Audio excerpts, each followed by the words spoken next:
Di sini yang saya ingin tekankan adalah apa yang saya dapatkan daurah di sini adalah berkaitan dengan itu ya, berkaitan dengan teman atau sahabat yang kita dapatkan selama daurah ini.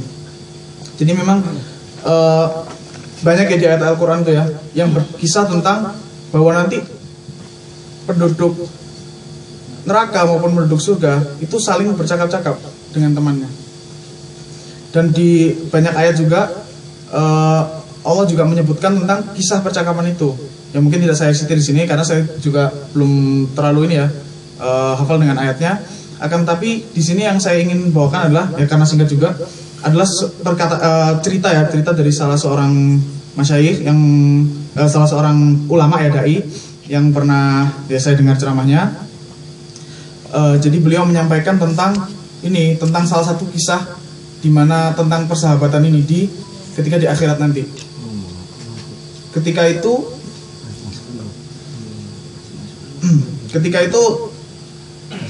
jadi ada ketika penduduk neraka telah masuk neraka dan penduduk surga telah masuk surga, salah seorang penduduk surga itu berkata atau teringat terhadap seorang sahabatnya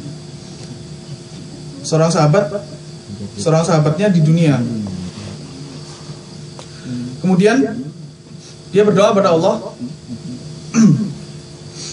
ya Allah, keluarkanlah sahabat saya itu. Ternyata dia ketika itu tidak mendapatinya di surga. Kemudian dia berdoa pada Allah, ya Allah, tolong keluarkanlah sahabat saya itu, yang dulu sahabat saya menemani di dunia, itu keluarkanlah dari neraka, karena saya tidak mendapatinya di surga.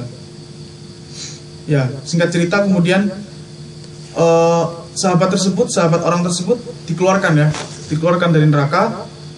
Dan kemudian penduduk neraka yang lain bingung, itu keluar dari mana. Kemudian ditanyakan apakah dia memiliki seorang saudara yang syahid. Dijawab, dikatakan tidak. Apakah dia memiliki amalan-amalan lain yang mengeluarkan? Dikatakan tidak. Kemudian apa yang mengeluarkannya? Yang mengeluarkannya adalah syafaat dari sahabatnya tersebut yang menemaninya di dunia. Maka orang kafir berkata ketika itu di neraka, "Fama lana min syafi'in wala sadiqin hamim." Surat Asy-Syu'ara ya. Jadi tidak ada bagi kami ketika itu tidak ada bagi kami seorang pemberi syafaat. Karena dia melihat sahabatnya seperti itu, kemudian dia mengatakan tidak ada dari kami memberi syafaat, dan tidak ada pula sahabat yang menemani. Mengapa mereka seperti itu? Tentunya jawabannya adalah karena mereka tidak memiliki sahabat-sahabat yang baik selama di dunia.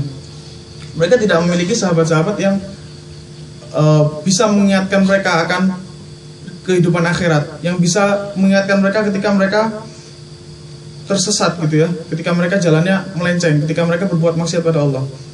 Dan ketika di daurah ini ya, saya mendapatkan teman-teman yang luar biasa, yang saya banyak mendapatkan faedah ya.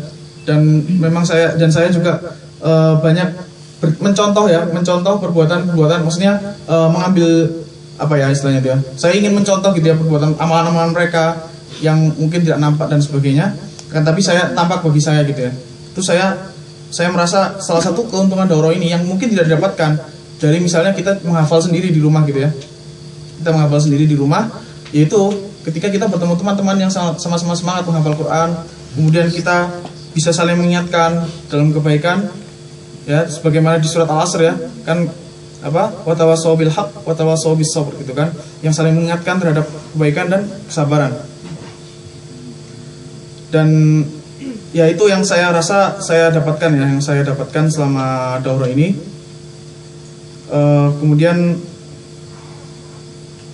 ya mungkin tidak panjang lebar ya. Jadi mungkin kisah itu, semoga kisah tersebut bisa kita ambil ibrah ya. Dan yang terakhir dari kisah tersebut ya, banyak ulama yang kemudian mengatakan pada sahabatnya, wahai sahabatku, seandainya kalian tidak mendapatiku nanti di surga, maka berdoalah pada Allah, carilah aku dan berdoalah pada Allah. Jika ternyata engkau mendapati aku di neraka, maka doakanlah aku pada Allah supaya Allah mengeluarkanmu dari neraka dan masukkanmu dalam surga. Maka saya pun ingin berpesan ya, sebagaimana ulama tersebut, jika misalnya misalnya nanti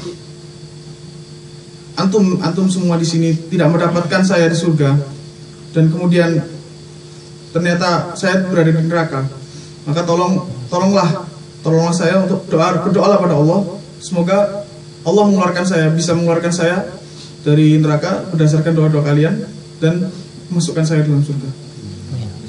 Dan semoga kita semua bisa masuk surga ya.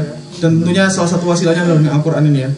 Semoga kita bisa istiqomah terus dengan Al-Quran ini, sebagaimana telah disebutkan Ustaz Ulil ya, tentang petunjuk, bahwa ini petunjuk yang menunjukkan jalan kita yang benar gitu ya. Dan semoga kita bisa tertunjuki ya dengan Al-Quran ini ke jalan yang benar, dan kita bisa hingga kita nanti menjejakkan kaki kita di surga ya. Ya, sekian dari saya. Assalamualaikum warahmatullahi wabarakatuh.